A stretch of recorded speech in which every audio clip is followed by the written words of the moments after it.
السلام علیکم، کیسے ہیں آپ سب لوگ؟ ناول ابابیل جس کے رائٹر ہیں محمد شعیب، اس کی یہ 7ویں ایپیسوڈ ہے اور میں امید کرتی ہوں کہ آپ لوگوں کو اب تک ناول اچھا لگ رہا ہوگا۔ تو آئیے جلدی سے سٹارٹ کرتے ہیں اس ایپیسوڈ کو بغیر کسی دیر کے۔ جمال الانسانی فی اللسانی، حکم قاضی ہے کہ ماضی میں رکھا جائے ہمیں، موسم رفتہ رہے عمر رواں کا موسم۔ آج پھر قسمت اسے خدیجہ کے در پر لے آئی تھی۔ آنکھیں اگرچہ ابھی تک شرمسار تھی ندامت کے سبب، پلکیں کسی موتی کی طرح چمک رہی تھی، مگر دل کے ارادے کے سبب وہ وہاں موجود تھی۔ پہلے کی طرح وہ آج بھی گھر میں تنہا تھی۔ آتی اسکول گیا ہوا تھا، گھر کے کاموں میں مصروف ہونے کے باوجود۔ حائفہ کے آنے پر وہ اس کے پاس آ بیٹھی، جھکی جھکی پلکیں بات کا آغاز کرنے سے دریغ برت رہی تھی۔ میں تو سمجھی تھی کہ شاید میں تمہیں پھر نہ دیکھ سکوں، لیکن یقین جانو حائفہ، مجھے انتہائی خوشی ہو رہی ہے تمہیں ایک بار پھر سے دیکھ کر۔ الفاظ میں کوئی دوغلا پن نہیں تھا، آنکھوں کی چمک دل کی حقیقت کو آویزہ کر رہی تھی، مگر وہ سمجھنے سے قاصر تھی، تبھی نظریں جھکائے رہی۔ لیکن مجھے آج تمہاری ایک بات بالکل پسند نہیں آئی۔ خدیجہ کے کہنے پر اس نے دفعتاً اپنا چہرہ اوپر کی طرف اٹھایا تو اس کے چہرے وہی نور غالب تھا، ایسا نور جو قسمت سے نصیب ہوتا ہے، جس کے آگے چاند کی چاندنی بھی مغلوب ہو کر رہ جائے، ایسی تابناکی کہ سورج کی شعاعیں بھی اپنا وجود چھپاتی پھرے، ایسی طمانت کہ اضطرابی کا معمولی سا عنصر بھی نظر نہ آئے۔ کیا اس ایک جملے نے اس کے پورے وجود میں اضطرابی کی لہر پیدا کر دی۔ پہلے ہی وہ نامکمل تھی، پہلے ہی اس میں ہزاروں کمیاں موجود تھیں، اب نہ جانے کون سی کمی، کون سی کوتاہی اس سے سرزد ہو گئی جو کہ خدیجہ پر ناگوار گزری تھی۔ وہ ششدر سے اسی کو تکتی جا رہی تھی۔ پہلے حائفہ بولتی تھی اور آج بالکل خاموش، جیسے بولنے کی سکت ہی چھین لی گئی ہو۔ زبان بولنے کے لیے دی گئی ہے، اسے ہمیشہ اچھی باتوں میں استعمال کرنا چاہیے۔ اس نے زندگی میں پہلی بار کسی کو حقیقت میں مسکراتے ہوئے دیکھا تھا، ایسی مسکراہٹ جسے دیکھ کر دل کو سکون حاصل ہو، ایسی مسکراہٹ جو آنکھوں میں موجود تشنگی کو لمحہ بھر میں بجھا دے، ایسی مسکراہٹ جو دن بھر کی مشقت کے بعد راحت کا سماں پیدا کرے۔ بولنے کے لیے الفاظ چاہیے اور میرے پاس تو کوئی لفظ ہی نہیں۔ ایسا لگتا ہے جیسے زندگی سے ہر رنگ نکل چکا ہو، ہر لفظ چھن چکا ہو۔ انجان دنیا میں اس کا پورا وجود بھٹک رہا تھا، آنکھوں میں ایسا سونا پن جسے دیکھ کر غشی کے ہول اٹھتے ہوں۔ بظاہر وہ خدیجہ کی طرف دیکھ رہی تھی، مگر نگاہیں تھر کی کسی بیابان صحرا میں جون جولائی کی تپتی دوپہر میں دہکتے سورج کے نیچے آگ کی مانند جھلستی ریت پر بھٹک رہی تھی۔ اس نے اپنے ناخن سے ہتھیلی پر کسی اندیکھی شے کو کھردنے کی کوشش کی تھی۔ خدیجہ کو حائفہ کے الفاظ کچھ ناگوار گزرے، شاید اس لیے وہ چارپائی سے اٹھی۔ ایک تو تم ماضی میں بہت جیتی ہو حائفہ، یہ سچ ہے کہ انسان کے لیے ماضی یاد رکھنا انتہائی ضروری ہے، لیکن حال کو فراموش کر کے ماضی کے پنوں میں الجھے رہنا بھلا کہاں کا انصاف ہے؟ جو غلطیاں پچھلی زندگی میں بھول چوک سے ہو گئی، انہیں فقط حال میں ہی سدھارا جا سکتا ہے۔ ماضی کو یاد کرنے سے انسان کو اپنی اوقات یاد رہتی ہے اور پھر سے وہی غلطی نہ دہرانے کی ہمت بنتی ہے، مگر ہر وقت پچھلے وقت کو یاد کر کے روتے رہنے سے حال بھی ماضی میں ضم ہو جاتا ہے اور پھر مستقبل حال میں، اور پھر یہ تسلسل بنا رکے جاری رہتا ہے اور سوائے ندامت کے کچھ مقدر نہیں بنتا۔ ہمت باندھتے الفاظ کسی مہرباں کی طرح تھے۔ وہ اٹھ کر دائیں طرف موجود ایک الماری کی طرف گئی، وہاں کچھ کتابیں رکھی تھی جنہیں ایک سرخ رنگ کے کپڑے سے ڈھانپا گیا تھا، شاید مٹی سے بچانے کے لیے۔ ایک پھونک سے اس نے مٹی کی تہ اڑائی اور پھر سب سے نیچے رکھی ایک کتاب اٹھا کر اس کے اوراق الٹ پلٹ کرنے لگی، لیکن خود وہ اس کا نام لینے لگی تھی، پھر یاد آیا وہ تو اس سے عمر میں بڑی ہے، تبھی خاموش کر گئی۔ خدیجہ نے پلٹ کر دیکھا تو اس کی حالت سمجھ گئی۔ تم مجھے آپ ہی کہہ سکتی ہو؟ مہتاب سے مشابہہ چمکتا دمکتا چہرہ اس کی طرف پلٹا اور دھیرے سے گویا ہوا تھا۔ نظریں دوبارہ کتاب میں کچھ تلاشنے لگی۔ آپ ہی، تغافل کے عمیق اندھیروں میں غرق لہجہ دھیمے سے گویا ہوا تھا۔ دل مضطرب میں جانے کیسی لہر اٹھی تھی جو پل بھر میں اس کی آنکھوں میں نمی کو ابھارنے کا موجب بنی تھی، ایسی اپنائیت کہ وہ قطعی حقدار نہ تھی۔ جب دل میں ابھرنے والے جذبات اور آنکھوں میں تیرنے والی نمی پر ہو گئی تو وہ کوئی لمحہ ضائع کیے بغیر عجلت کے ساتھ اٹھی اور خدیجہ کے گلے جا لگی۔ اس کے ہاتھوں میں موجود کتاب گرتے گرتے بچی تھی۔ اس نے ہڑبڑاہٹ کے ساتھ اس کتاب کو تھاما تھا۔ حائفہ اسے کسی ایسے بچے کی طرح مضبوطی سے جکڑے ہوئے تھی جیسے ایک لمبے عرصے بعد وہ اپنی ماں سے ملا ہو۔ آنکھوں میں اشک کا تانا بانا بندھا ہوا تھا، ہونٹ بلک بلک کر اپنے جذبات کو ظاہر کر رہے تھے۔ آپ ہی گندا ہوا جذبات سے پر لہجہ دھیمے انداز میں ایک بار پھر گویا ہوا تھا۔ خدیجہ نے مسکراتے ہوئے اپنے ہاتھ اس کی پشت کی طرف بڑھائے اور ہلکا سا تھپ تھپاتے ہوئے حوصلہ دیا۔ جب کافی وقت یوں ہی بیت گیا تو اسے احساس ہوا، دفتن پیچھے ہٹ کر اپنے آنسو پونچھے، مگر خدیجہ نے کچھ نہ کہا، اسے کچھ دیر کے لیے حالات سے لڑنے دیا تاکہ وہ اس قابل ہو جائے کہ وقت کی دہاروں کے ستم سہ سکے۔ بائیں ہاتھ میں کتاب کو پکڑے دائیں ہاتھ سے ورق الٹے جا رہے تھے۔ سوری، میری کوئی بہن نہیں تھی، بس اس لیے اس نے ایک لفظ ٹھہر ٹھہر کر کہا تھا۔ اچھا، میری بھی کوئی چھوٹی بہن نہیں ہے، اس کا مطلب آج سے ہم دونوں بہنیں۔ اس کے لہجے میں ایک عجب سا ولولہ اور سحر تھا، آنکھوں میں ایسی چمک جسے دیکھ کر کوئی بھی اپنا غم بھول جائے۔ سیریسلی، آج میں بہت خوش ہوں، خدا نے ایک رشتہ چھینا تو دوسرا رشتہ عطا کر دیا۔ بھیگی پلکیں چھلکنے لگی تھی۔ اس نے خدیجہ کے ہاتھوں کو تھام کر کہا تھا۔ جواباً وہ بھی مسکرا دی۔ ایک بات یاد رکھنا حائفہ، خدا کبھی اپنے بندوں پر ظلم نہیں کرتا، یہ خود انسان ہے جو اپنے آپ پر ظلم کرتا ہے اور پھر نسبت خدا کی طرف منسوب کر دیتا ہے۔ شامت اعمال خود کرے اور نسبت کرے رحمان کی طرف، بھلا یہ کیسا انصاف ہوا؟ وہ تو محض انسان کو ایک جھٹکا دیتا ہے کہ ابھی بھی وقت ہے، ایسے اعمال کو ترک کر دے جن کی منزل اندھیر وادی ہے، جہاں روشنی کا کوئی ذریعہ نہیں، جہاں کوئی کسی کے کام نہیں آئے گا۔ بس اسی لیے وہ اسی دنیا میں اپنے بندوں کو جھنجھوڑتا ہے کہ شاید کوئی بندہ لوٹ آئے۔ کتاب پر نظریں جمائے وہ کہتی جا رہی تھی، جبکہ وہ مبہوت اس کی ذات میں کھو چکی تھی۔ آج تک کبھی اس نے کسی نصیحت کو پلے باندھنا تو درکنار سننا بھی گوارا نہیں کیا تھا، مگر جانے کیوں وہ خدیجہ کے لبوں سے ہمیشہ کچھ نہ کچھ سنتے رہنا چاہتی تھی۔ اس کا دل چاہتا تھا کہ وہ بولتی جائے اور یہ سنتی جائے، ایسا شیریں لہجہ جس سے نصیحت بھی نصیحت نہ لگے۔ تو کیا کوئی بندہ آج تک لوٹا ہے اس ذات کی طرف؟ اس کا سوال کچھ عجیب سا تھا۔ تبھی ورق پلٹتے پلٹتے اس کے ہاتھ رک گئے۔ اس نے نگاہیں اٹھا کر اس کی طرف دیکھا جو اپنے جواب کی منتظر تھی۔ اس نے گہری سانس لینے کے بعد وہ کتاب دوبارہ الماری میں رکھی اور اس کا ہاتھ پکڑ کر بیڈ پر لے آئی۔ اس کو اپنے پاس بٹھا کر اپنے دونوں ہاتھوں میں اس کے ہاتھوں کو تھاما۔ کوئی ایک ہو تو بتاؤں تمہیں، ایسی ہزاروں مثالیں ہمارے لیے مشل راہ ہیں۔ کیا تم نے کبھی صحابہ کرام کی زندگی کو نہیں پڑھا؟ کیسے وہ باعث نبوی صلی اللہ علیہ وآلہ وسلم سے قبل اندھیروں میں زندگیاں گزارتے تھے، اور پھر جب رحمت دو عالم صلی اللہ علیہ وآلہ وسلم کا ظہور ہوا تو کیسے ان کی زندگیوں میں انقلاب آیا؟ اس سوال پر ایک بار اس کی نگاہیں ندامت کے جھک گئی۔ وہ کتنی بد نصیب تھی جسے دین کے بارے میں کچھ پتہ نہ تھا، نماز وضو تو شاید صحیح سے لکھنا بھی نہیں آتا ہوتا۔ اگر نصابی کتب میں یہ الفاظ شامل نہ ہوتے۔ اس کا ضمیر اس کو بری طرح ملامت کیے جا رہا تھا۔ بھیگی پلکیں نفی میں سر ہلانے لگی تو ایک جھماکے سے وہ الفاظ اس کے خالی الذہن سے ٹکرائے۔ سیکھنے کا ارادہ وہ کرتا ہے جسے کچھ نہ پتا ہو، بس یہ الفاظ گونجنے کی دیر تھی۔ اس کی ویران و بیاباں آنکھوں میں ایک چمک پیدا ہوئی۔ اس نے ایک امید کے ساتھ خدیجہ کی طرف دیکھا تھا۔ آپ سے کچھ سیکھوں تو آپ مجھے سکھائیں گی؟ غم کے آنسو کی نوعیت بدل چکی تھی، لہجے کا انداز بھی بدلا بدلا سا محسوس ہو رہا تھا۔ تبھی خدیجہ نے بھی اس بات میں سر ہلا دیا۔ مجھے دین سیکھنا ہے۔ حائفہ کے لبوں سے یہ الفاظ سننے کی دیر تھی کہ اس کی پلکیں بھی بھیگ سی گئی تھی۔ ایک چمک ان آنکھوں میں ابھری۔ بولے، سکھائیں گی نا آپ مجھے دین؟ وہ بس اس کے جواب کی منتظر تھی، کسی بے چین بچے کی طرح جو کسی شے کو سیکھنے کی ضد کرتا ہے اور آنکھوں میں حسرت کا جہاں لیے دوسرے کی طرف دیکھتا ہے، اور کہ شاید وہ اس کی آنکھوں میں جستجو کو دیکھ کر ہاں کر دے۔ وہ بھی کچھ ایسا ہی کر رہی تھی، اپنی تڑپ اور جستجو اس کے سامنے عیاں کرنے کی ہر ممکن کوشش کر رہی تھی۔ بولیے، اس نے تیسری بار سوال داغا تھا۔ اس بار اشک پلکوں سے ذرا نیچے کو بہتے چلے گئے اور اس بات میں گردن ہلاتے ہوئے اس کو اپنے گلے سے لگا لیا۔ شکریہ آپی، بہت بہت شکریہ۔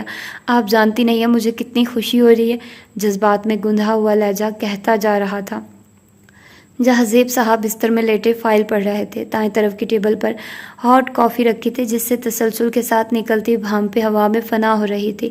وال کلاک صبح کے 11 بجنے کی نوید سنا رہا تھا، مگر باہر کا موسم ابھی تک ابر آلود تھا۔ آسمان پر بادلوں کی یلغار تھی، ہلکی ہلکی ہوا سردی کی شدت میں مزید اضافہ کر رہی تھی۔ محکمہ موسمیات والوں نے شام تک بارش کی نوید سنائی تھی، جس کا مطلب تھا کہ آج رات سردی پچھلی راتوں سے زیادہ ہوگی۔ 1 ملین کی ایکسپورٹ ہوئی لاسٹ منتھ، سرد موسم نے لہجے میں سرد کر دیے تھے۔ گہری سانس لیتے ہوئے انہوں نے 1 ملین کے ہندسے کو بغور دیکھا تھا۔ بظاہر ناگواری کے تاثر ان کے چہرے پر آویزہ تھے۔ اگر ایسا ہی چلتا رہا تو نیکسٹ منتھ ورکرز کو سیلری کیسے دی جائے گی؟ انہوں نے ایک زوردار جھٹکے سے فائل کلوز کی اور نیم دراز اٹھ بیٹھے، مگر لحاف ابھی تک سینے پر موجود تھا۔ چھت کی طرف بغور دیکھتے ہوئے انہوں نے پلس مائنس شروع کر دی۔ 50,000 ملٹیپلائی بائی 5 از۔ انہوں نے گہری سانس لیتے ہوئے کیلکولیشن ادھوری چھوڑ دی۔ نچلے ہونٹ کو ہلکا سا بھینچا، تبھی کمرے کا دروازہ کھلا اور سحر فاطمہ اندر آئی۔ یہ کیا، ابھی تک آپ نے کافی نہیں پی؟ میں 10 منٹ پہلے رکھ کر گئی تھی، اب تو یہ برف سے بھی زیادہ ٹھنڈی ہو چکی ہے۔ جیسے ہی ان کی نظر کافی پر گئی تو انہوں نے شکوہ کیا۔ آگے بڑھ کر مگ کو چھوا تو وہ واقعی وہ برف کی مانند ٹھنڈا ہو چکا تھا۔ بھلا اسلام آباد کا سرد موسم بھی کسی شے کو گرم رہنے دیتا ہے، اور وہ بھی جنوری کے دنوں میں؟ آپ تو یہ پینے کے قابل بھی نہیں رہی۔ افسوس کرتے ہوئے انہوں نے جازیب کی طرف دیکھا تھا، مگر وہ تو ان کی بات سننے سے ہی قاصر تھے، خیالات تو کہیں اور ہی مرکوز تھے، اگرچہ بظاہر آنکھیں چھت پر مرکوز تھی۔ کیا ہوا؟ کن سوچوں میں گم ہیں آپ؟ انہوں نے دھیرے سے ان کے بائیں ہاتھ کو چھوا تو وہ بری طرح چونکے اور غیر یقینی نگاہوں سے انہیں دیکھنے لگے۔ سحر فاطمہ، آپ کب آئی یہاں؟ وہ اب صحیح سے بیٹھ رہے تھے۔ اس وقت جب آپ کا ذہن بزنس میں الجھا ہوا تھا۔ وہاں سے اٹھتے ہوئے انہوں نے کافی کا ٹھنڈا مگ اٹھایا اور بیڈ کے سامنے ٹیبل پر لے جا کر رکھ دیا تاکہ ہاتھ لگنے سے نیچے نہ گر جائے۔ اس بات پر جہازیب بھی مسکرا دیے تھے۔ بیٹے کا اثر ہو گیا ہے آپ پر، جمائی لیتے ہوئے انہوں نے کہا تھا۔ بالکل، ایک مان کے ساتھ انہوں نے کہا تھا۔ کچھ دیر خاموشی چھائی رہی۔ سحر فاطمہ نے وارڈروب سے جہازیب کے لیے سوٹ نکالا اور اسے صوفے پر رکھ دیا۔ بعد ازاں بیڈ کے پاس آ کر لحاف کی تہہ لگانا شروع کی۔ آپ نے عریب کو فون اس کے کہنے پر دیا؟ یکدم ان کے ذہن میں یہ سوال ابھرا تو انہوں نے پوچھ ڈالا، جس پر وہ قدرے چونکے اور کھڑے ہوتے ہوئے اپنی نگاہیں چرانا چاہی۔ یہ کافی کا مگ کہاں گیا؟ بات کو ٹالنے کی غرض سے کہا تھا۔ ابھی تو آپ کے سامنے ٹیبل پر رکھا ہے، اشارہ کرتے ہوئے سحر فاطمہ نے یاد دہانی کروائی تھی۔ اوہ، لگتا ہے بزنس کے خیالات میں کچھ زیادہ ہی محو تھا، تبھی صحیح سے دیکھ نہ سکا۔ انہوں نے بائیں ہاتھ سر پر پھیرتے ہوئے اپنی غلطی کا اعتراف کیا تھا۔ صحیح کہا آپ نے، میں نے نوٹ کیا۔ دین پاسار سے واپس آنے کے بعد آپ کچھ زیادہ ہی بزنس میں کھوئے رہتے ہیں۔ یہ کہہ کر سحر فاطمہ جازیب کے بالکل سامنے آ کر کھڑی ہو گئی، جو اس وقت پیشانی پر ہاتھ رکھ کے کسی شے کے بارے میں سوچ رہے تھے۔ نہیں، ایسی کوئی بات نہیں۔ مسکرانے کی ناکام کوشش کی گئی، مگر استفہامی آنکھوں کو ابھی تک اپنا جواب نہ ملا تھا۔ یہ سب آپ کا وہم ہے۔ بھلا میرے نزدیک کبھی بزنس رشتوں سے اہم ہوا ہے جو اب ہوگا؟ خوش اسلوبی کا لبادہ اوڑھ کر انہوں نے دھیرے سے ان کے رخسار کو تھپتھپایا تھا، لیکن آج پہلی بار ان کے احساس میں وہ کشش نہ تھی جو پہلے ہوا کرتی تھی۔ کچھ تو اجنبی تھا یا پھر کوئی راز جو وہ چھپا رہے تھے۔ گہری نگاہیں ابھی تک ان کے چہرے پر مرکوز تھی اور وہ مسلسل مسکراہٹ کے ساتھ انہیں مطمئن کرنے کی کوشش کر رہے تھے۔ بھلا مضطرب لہجے میں بھی آسانی سے مطمئن ہوئے ہیں؟ انہیں تو قرار کی منزل تک پہنچنے کے لیے جانے کتنے دلائل کی ضرورت ہوا کرتی ہے، بس یہی دلائل جہازیب کے پاس نہیں تھے۔ بس ایک مسکراہٹ تھی جو گزرتے لمحوں کے ساتھ مانند پڑتی جا رہی تھی۔ ویسے حسام کے بارے میں کیا سوچا پھر آپ نے؟ یکدم انہوں نے گفتگو کا موضوع بدلا تھا۔ حسام کے بارے میں کیا سوچنا؟ یہ لہجہ ابھی تک غیر مطمئن تھا، لیکن حالات کے ساتھ سمجھوتا کرنا بھی ضروری تھا۔ شاید خاموشی نے سب کچھ ان کے سامنے رکھ دیا تھا۔ ارے بھائی، حسام اور صبا کی منگنی بھی کرنی ہے یا نہیں؟ صوفے کی طرف بڑھ کر سوٹ اٹھاتے ہوئے کہا تھا۔ ہاں سچ، میں آپ کو بتانا بھول گئی، سرے شام ان کا فون آیا تھا، وہ کہہ رہے تھے کہ اگلے ہفتے منگنی کی رسم ادا کر دی جائے۔ سحر فاطمہ کو اچانک یاد آیا تھا، گفتار میں ایک بار پھر جوش کا پہلو ابھرا تھا۔ یہ تو بہت ہی اچھی بات ہے۔ ہمارے دل کی بات انہوں نے بنا کہے ہی سمجھ لی۔ جازیب کے چہرے پر بھی حقیقی مسکراہٹ ابھری۔ اب کل سے منگنی کی تیاری شروع کر دیں۔ ان کا لہجہ استفہامیہ تھا۔ چیزیں سمیٹنے کے بعد وہ ٹیبل کی جانب بڑھی جہاں کافی کا کپ رکھا تھا۔ یہ بھی کوئی پوچھنے والی بات ہے، بلکہ اس طرح کیجیے گا، اس معاملے میں عریب کو بھی اپنے ساتھ رکھیے گا۔ ویسے بھی فی الحال اس کی چھٹیاں، اور پھر اسے گلا بھی رہتا ہے کہ ہم نے اس کے باہر آنے جانے پر بے جا پابندیاں لگا رکھی ہیں۔ اس طرح اس کا یہ شکوہ بھی ختم ہو جائے گا اور آپ کو آنے جانے میں ہیلپ بھی مل جائے گی۔ جی بالکل، میں بھی یہی سوچ رہی تھی۔ آسام تو جا نہیں سکتا، اگلے مہینے تک اسے رپورٹ مکمل کرنی ہے۔ ٹرے اٹھا کر انہوں نے دروازے گرا لی۔ جہازیب نے ایک نظر ان کی طرف دیکھا تو سحر فاطمہ نے کچھ انکہی باتوں کو کھریدنا چاہا تھا۔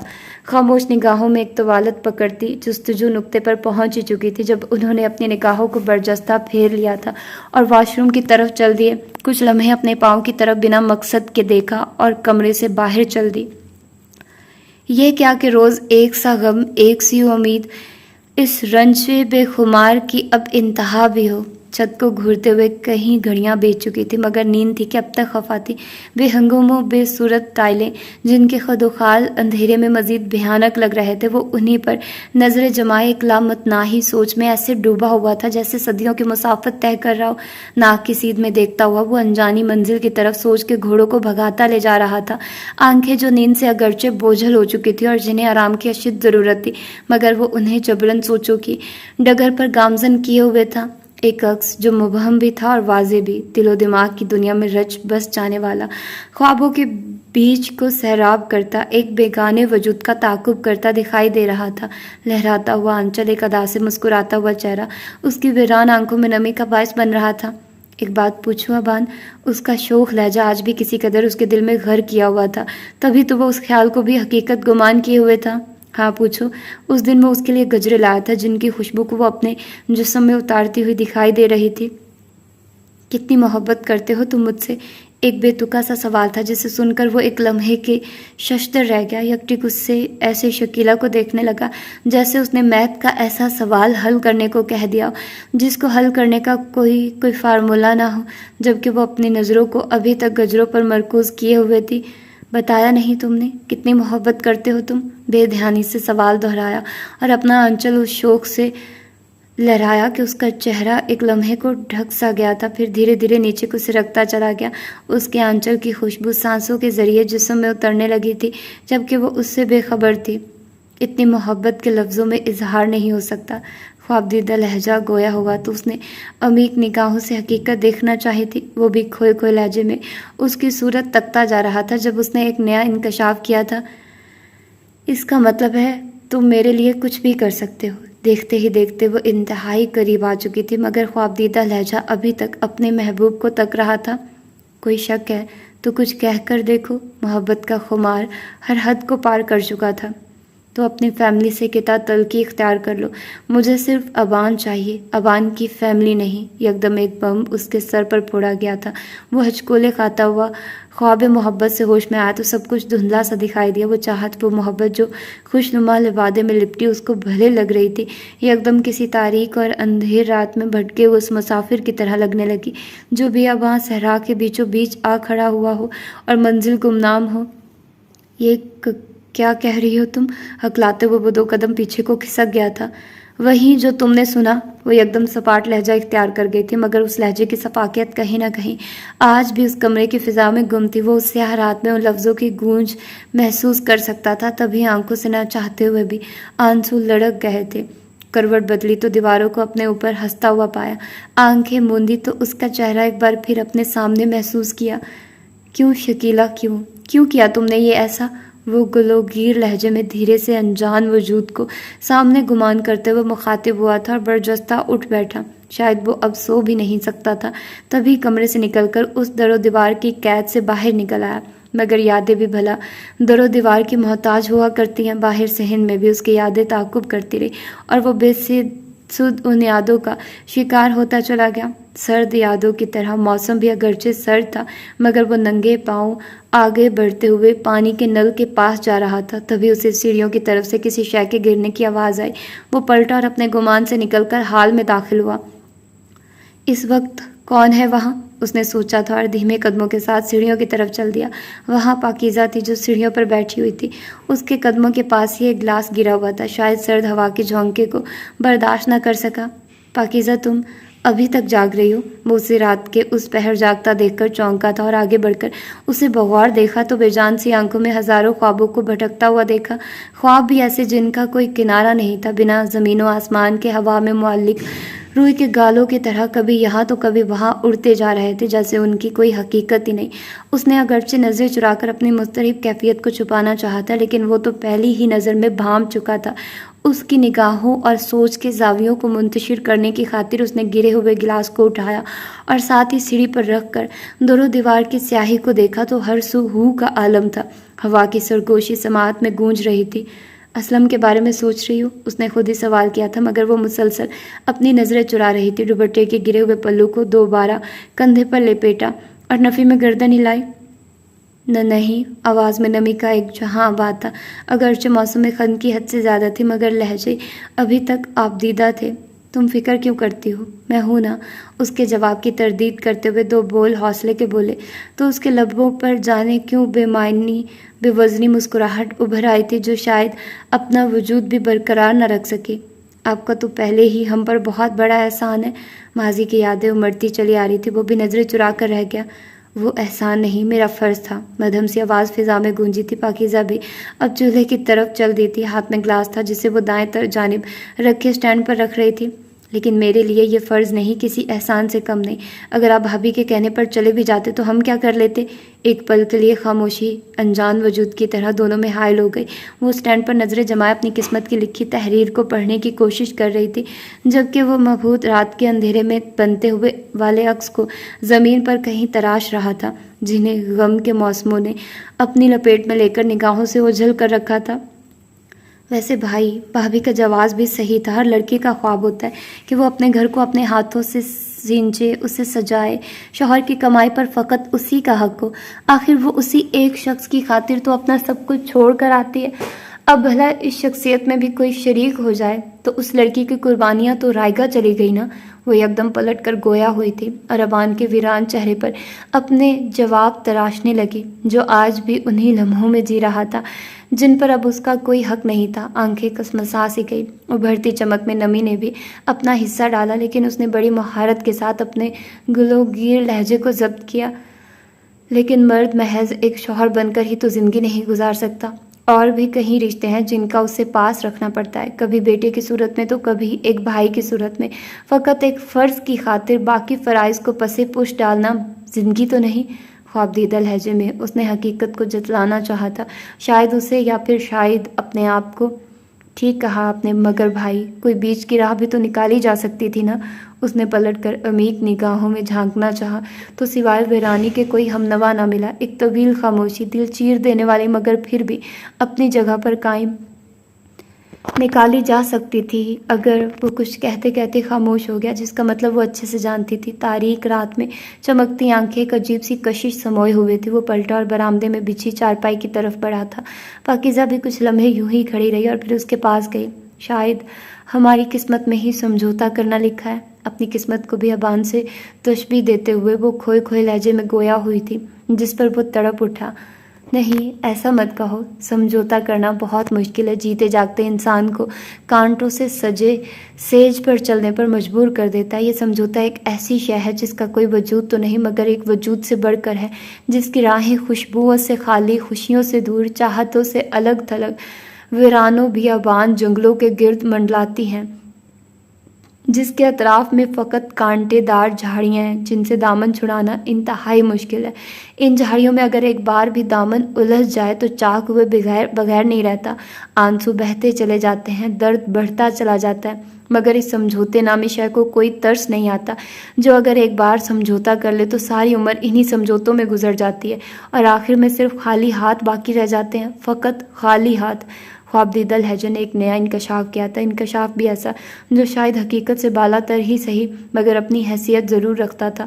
پاکیزہ کی نگاہیں یکٹک اندھیرے میں ابان پر جمی ہوئی تھی، رشتوں کی محرومی حدت میں اس قدر اضافے کا باعث بنی ہوئی تھی کہ سرد ہوائیں بھی تھر کے علاقے میں دوپہر میں چلتی لو کے مترادف تھی۔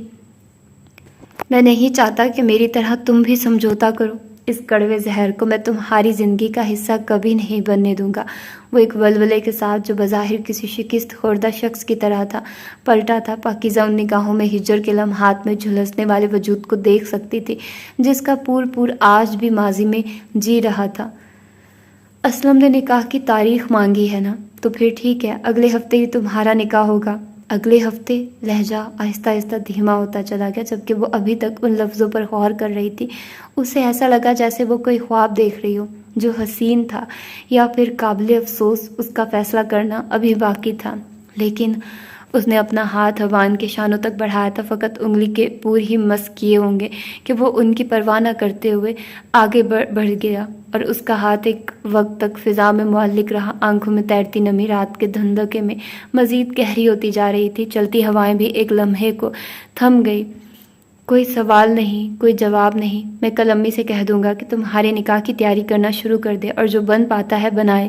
ایک پل توقف کرنے کے بعد اپنی ادھوری بات مکمل کی۔ شاید تمہاری تقدیر معمولی سی تدبیر سے بدلی جا سکے۔ یہ کہتے ہی وہ اپنے کمرے کی طرف واپس چل دیا، جبکہ وہ ہان کو اس کو جاتا دیکھتی رہی۔ ہوا میں معلق ہاتھ بھی اب ہوا کے پروں پر سوار نیچے آ رہا تھا۔ بھیگی پلکیں بھی اب آنسو کے قطرے کو جنم دے چکی تھی، جو اب بہنے کا جواز ڈھونڈ رہا تھا۔ لیکن جواز تو ہزاروں تھے، پھر کیا بات تھی جو اس آنسو کو بہنے سے روکے ہوئے تھی؟ زندگی اپنے ڈگر پر آہستہ آہستہ واپس آ رہی تھی۔ اگرچہ وہ شوخ پن کھو چکا تھا، مگر تسلسل ایک بار پھر ابھرنے کو تیار تھا۔ مگر اس بار کچھ نیا تھا، کچھ تو الگ تھا، پہلے سے بالکل الگ۔ مگر اس نئے پن میں ایک عجیب سی رعنائی تھی، ایک عجیب سی کشش تھی۔ تبھی اس کے لبوں پر چھایا تعصف اب دھیرے دھیرے چھٹتا جا رہا تھا۔ پہلے کسی انا نے دوبارہ جنم تو نہ لیا، مگر وہی حوصلہ دھیرے دھیرے اجاگر ہوتا جا رہا تھا۔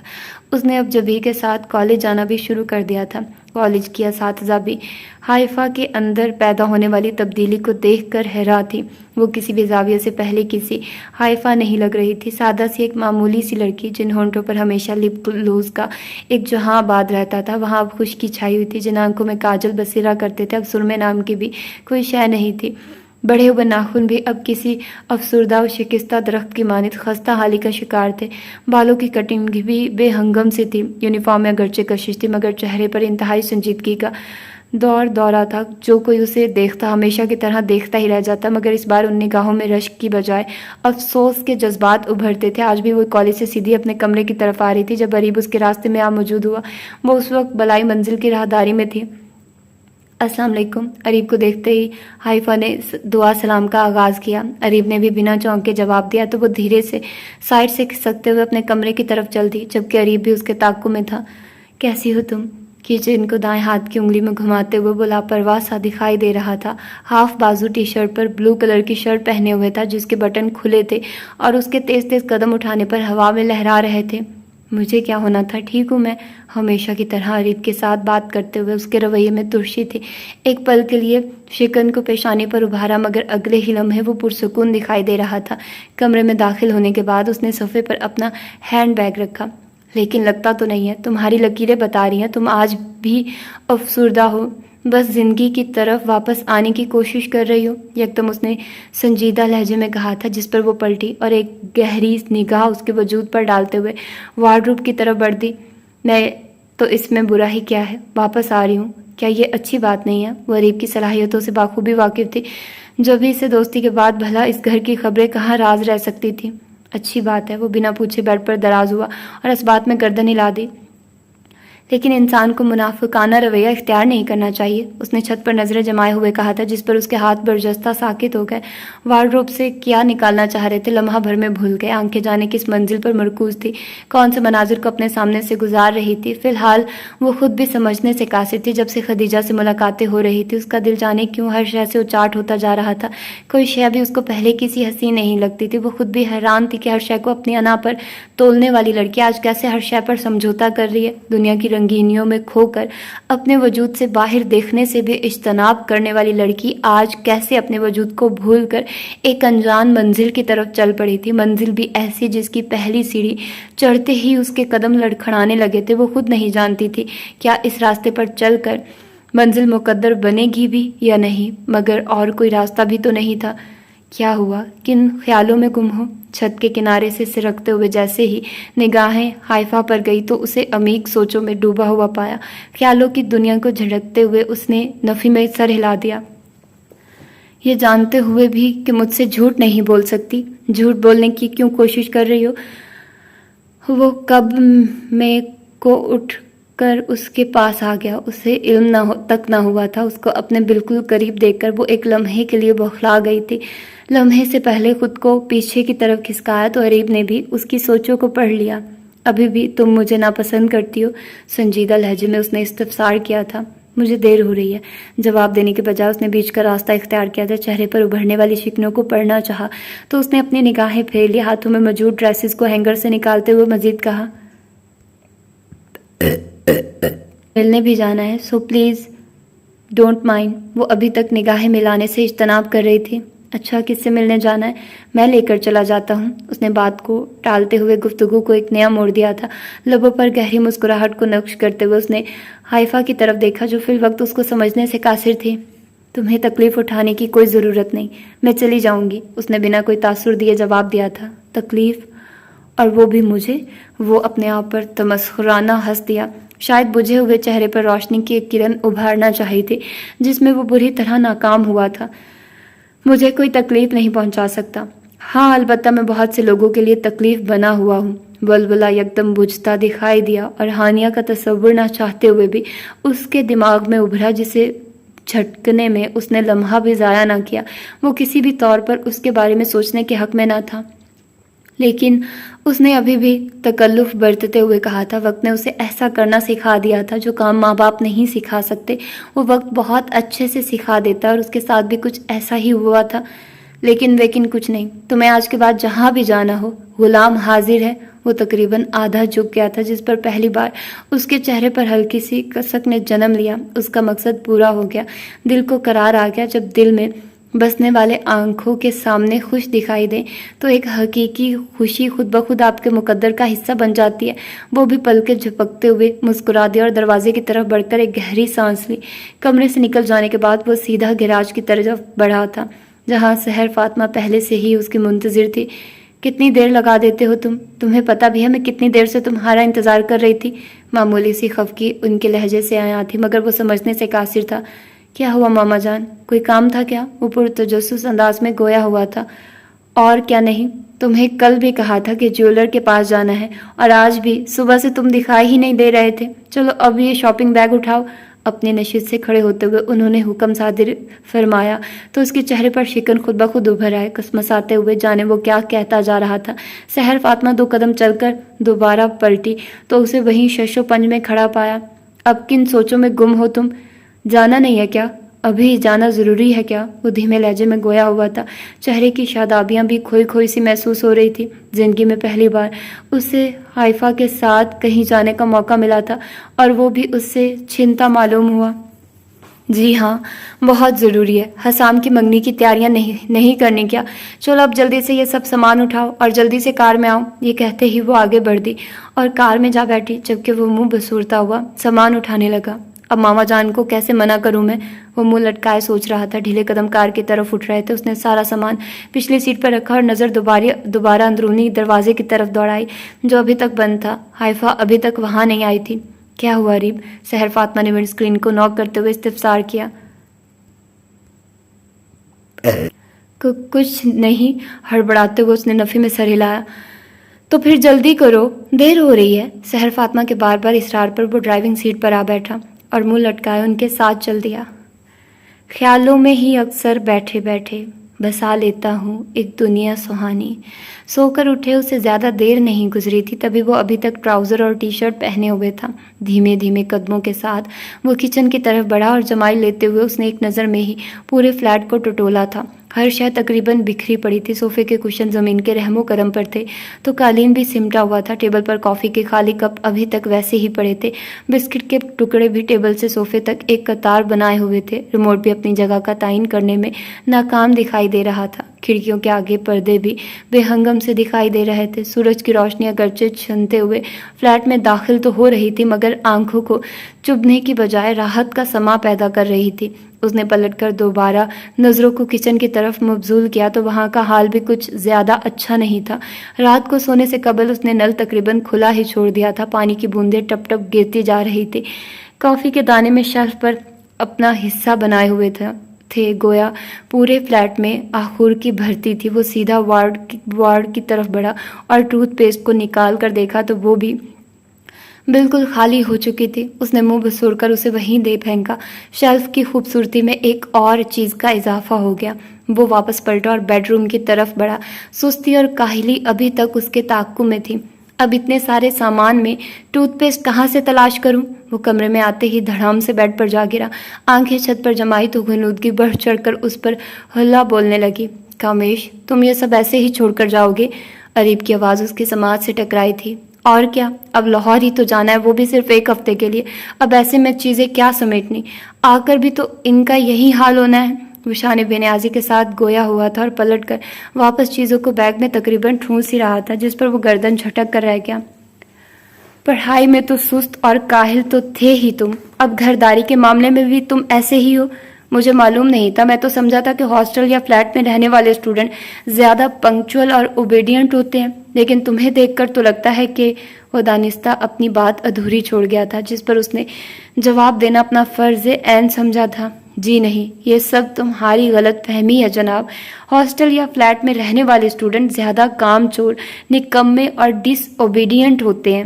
اس نے جیسے اریب کے من کی بات کہی تھی، جس پر وہ مسکرا دیا تھا. صحیح کہتے ہو تم اریب، کتنا نکما اور کام چور ہوں میں. سرد آہ بھرتے ہوئے اب اس نے اس بات میں گردن ہلائی تھی، مگر مجال ہے کہ اثر اب بھی قبول کیا ہو.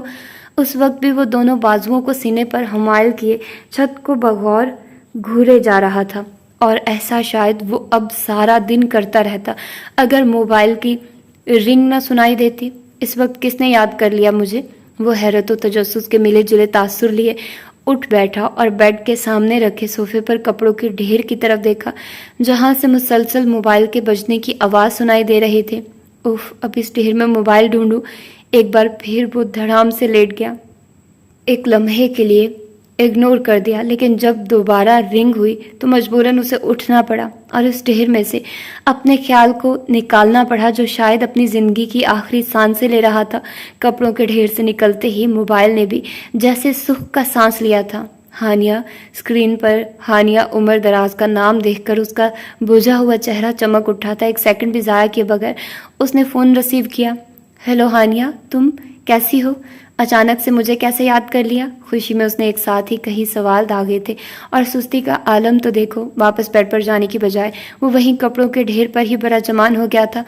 میں تو ٹھیک ہوں، تم سناؤ، اتنے دن ہو گئے، کوئی خیر خبر ہی نہیں. اس نے شکوہ کناں لہجے میں کہا تھا. وہ میں دراصل گھر گیا ہوا تھا، رات ہی لوٹا ہوں، اس نے جواز بتایا. اوہ، اس کا مطلب ہے جناب اپنی خوب آؤ بھگت کروا کر آئے ہیں. اس کا مزاج اب حد سے زیادہ دوستانہ تھا، جس سے وہ خوب حظ اٹھا رہا تھا. جی بالکل، آخر پورے 1 سیمسٹر بعد گیا تھا واپس. تمہیں پتہ ہے ہانیہ، موم تو مجھے واپس ہی نہیں آنے دے رہی تھی. کہہ رہی تھی کہ ابھی چھٹیاں ختم ہونے میں 2 ہفتے باقی ہیں، واپس جا کر کیا کرو گے؟ وہ تو میں ہی باضد رہا کہ مجھے وہاں کوئی کام ہے، بڑی مشکل سے جان چھڑوا کر آیا ہوں. اس نے اس انداز میں کہا جیسے کسی جنگی محاذ سے زندہ بچ کر آیا ہو. جواباً ایک مدھم سا کہکا موبائل کے اسپیکر سے گونجا، جسے سنتے ہی اس کے لبوں پر بھی ایک کسک ابھر آئی تھی. اس میں جان چھڑوا کر آنے کی کیا بات ہے؟ رہ لیتے تم کچھ دن مزید وہاں. ہانیہ بھی جیسے اس کی باتوں سے حظ اٹھا رہی تھی. تبھی بات سے بات نکلتی چلی گئی. پہلے وہ کپڑوں کے ڈھیر پر بیٹھا باتیں کرتا رہا، بعد میں وارڈروب کی طرف بڑھا اور وہاں سے ایک دراز سے ٹوتھ پیسٹ نکال کر کچن کی طرف بڑھنے لگا. شانوں سے فون لگائے وہ ساتھ ساتھ ٹوتھ پیسٹ بھی کرتا رہا اور باتیں بھی. 20 منٹ بعد اسے اندازہ ہوا کہ وہ نہ صرف دانت صاف کر چکا ہے بلکہ کچن میں بکھری اشیاء کو بھی سمیٹ چکا ہے، جس پر اس نے حیرت سے کندھے جھکائے تھے. لو جی، تمہارے فون کرنے کا ایک فائدہ تو ہوا مجھے، میرا آدھا کام نمٹ گیا، اس نے پرجوش انداز میں کہا تھا. اچھا، یہ تو اچھی بات ہے. ویسے جس کام کے لیے تمہیں فون کیا تھا وہ تو کیا بھی نہیں، اس نے جیسے اپنے آپ کو کوستے ہوئے کہا تھا. زہر نصیب. اب ہانیہ عمر دراز کو بھی اس نکمے انسان سے کام پڑنے لگ گیا. اس حیرت و طنز کے ملے جلے تاثر سمیٹنے کی کوشش کی تھی، جس پر وہ ہنستی. کام تو نہیں ہے، لیکن اگر چاہو تو تم یہاں آنے کے بعد کہیں کام کر سکتے ہو، اس نے زمانی لہجے میں کہا تھا، جس پر وہ چونک کر ہاتھ میں موجود کافی کا مگ ذرا ہوا میں معلق رہنے دیا. مطلب یہ کہ اگلے ہفتے میری آپی کی شادی ہے جس میں تم نے ضرور شرکت کرنی ہے. اس نے لفظ ضرور پر کافی دباؤ ڈالا تھا. واؤ، بہت بہت مبارک ہو تمہیں، میں ضرور آؤں گا. یہ کہتے ہی ایک لمحہ خاموشی چھائی رہی، پھر دھیرے سے اس نے اٹکتے ہوئے اگلے الفاظ ادا کیے تھے. اور اگر ہو سکے تو اپنے دوست اریب کو بھی ساتھ لے آنا. ہاں ہاں کیوں نہیں، لیکن اس کا میں پکا تو نہیں کہہ سکتا، لیکن میں خود ضرور آؤں گا، یہ پکا ہے، اس نے عجلت میں سے جواب دیا تھا، جس پر وہ فقط مسکرا کر رہ گئی تھی۔ اس کے بعد بھی کامیش کافی دیر تک ہانیہ سے باتیں کرتا رہا، مگر وہ بے دلی کے ساتھ ہاں کرتی رہی۔ حیرت سے عارفوں کو نہیں راہ معرفت حال اور کچھ ہے، یا انہوں کے حال و وقال کا۔ الماری کی کتابیں نکال کر وہ حائفہ کو پکڑاتی جا رہی تھی اور وہ بغور ان کتابوں کی طرف دیکھ رہی تھی۔ یکے بعد دیگرے اس نے تقریباً 7-10 کتابیں حائفہ کو میز پر رکھنے کے لیے دی تھی، جنہیں وہ خدیجہ کے کہنے پر بڑی احتیاط کے ساتھ میز پر رکھ رہی تھی۔ آپی، آپ کے پاس تمام کتابیں دین سے ریلیٹڈ ہیں کیا؟ وہ ایک ایک جلد کو بغور دیکھ رہی تھی۔ کوئی کتاب نماز کے احکام سے متعلق تھی تو کوئی روزے کی اہمیت کو اجاگر کر رہی تھی، کسی کتاب میں حلال و حرام کا ذکر تھا تو کسی کتاب پر ایمان کے بنیادی اجزاء کا ٹائٹل جگمگ کر رہا تھا۔ ہاں بالکل، آخر یہی تو ہمارا سرمایہ ہے، وہ شائستہ لہجے میں گویا ہوئی اور پلٹ کر الماری کی طرف دیکھا۔ وہاں مزید کچھ کتابیں تھیں جنہیں اس نے وہیں رکھے رکھے صاف کیا، مٹی کو کپڑے سے صاف کرتے ہوئے ایک بار کھول کر دیکھا تو آنکھیں ایمان کے نور سے جگمگا اٹھی۔ یہ نور اتنا تھا کہ حائفہ کی آنکھیں بھی رشک کیے بغیر نہ رہ سکی۔ وہ یک ٹک خدیجہ کی طرف دیکھتی جا رہی تھی جو نرم ہاتھوں سے ان کتابوں کو سینچ رہی تھی، مٹی کی باریک سی تہہ کو کپڑوں سے صاف کرتی جا رہی تھی۔ امی امی، اتنے میں بھاگتا ہوا وہاں آتی موجود ہوا تھا۔ حائفہ نے پہلی بار آتی کو دیکھا تھا، بالکل خدیجہ کا سا نور چہرے پر جگمگ کر رہا تھا۔ چھوٹی چھوٹی بکھری زلفیں پیشانی پر 4 چاند لگا رہی تھی، رنگت سرخ و سفید تھی۔ آتی کو دیکھتے ہی خدیجہ نے بھی اپنا کام چھوڑ دیا، آگے بڑھی اور جھک کر اس کے رخسار کو بوسہ دیا۔ کتنی بار کہا ہے آپ کو، گھر میں داخل ہوتے ہی پہلے سلام کرتے ہیں؟ ایسن انداز میں اس کی سرزنش کی تو اس نے پشیمان گردن جھکائی اور دوبارہ سلام کیا تو حائفہ کے لب بھی مسکرائے بغیر نہ رہ سکے۔ بیٹا ان سے ملو، یہ ہیں حائفہ آنٹی، خدیجہ نے تعارف کراتے ہوئے کہا تھا۔ حائفہ کو دیکھتے ہی وہ آگے بڑھا اور سلام کرنے کے لیے اپنا ہاتھ آگے بڑھایا۔ وعلیکم السلام، کیسے ہو بیٹا؟